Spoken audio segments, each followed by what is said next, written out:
What would you do in the following situations? Number one, you wake up one morning with the flu. Raise your hand if you would stay home and rest. All right, ma'am, why would you stay home and rest when you have the flu? You don't want to get everybody else sick. Who would go to work but avoid socializing with people? And why would you do that, sir? Kind of in demand at work. In demand at work.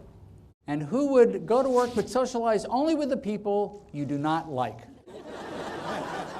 Well, what have we learned? Different people have different reactions to the same situation.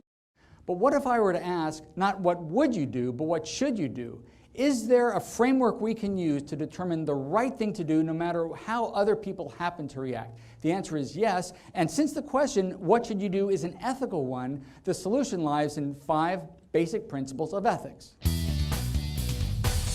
Criticism at its best is about bringing out the best in other people.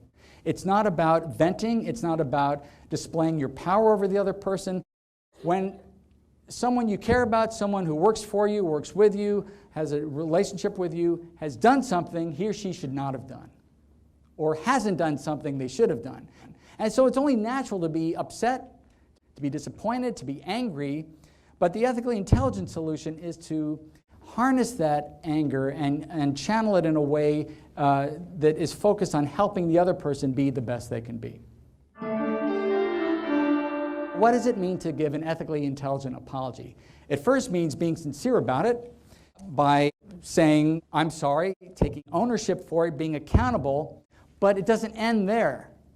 You know, sorry seems to be the hardest word, but sometimes it's the easiest word because it's just a word, right? It doesn't mean anything unless it's backed up with action, with an action plan, with a strategy for avoiding committing the same error again. Raise your hand if you feel unappreciated. Please come up. Mario and Christy are feeling unappreciated, but we're going to change that by giving them the loudest standing ovation of all time. Come on.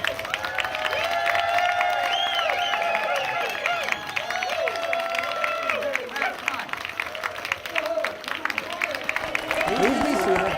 I want you to take a look at Mario and Christy as they go back to their seats. Do you notice a difference? What's the difference? They're smiling. They're smiling. They don't look miserable any longer. You made their day. And in fact, I'll bet for several years, they're going to be talking about the standing ovation they got at the Imagine Theater in Novi, Michigan, simply for being themselves. Now, I want you to look around the room. Do you notice a difference around the room? Because I sure do.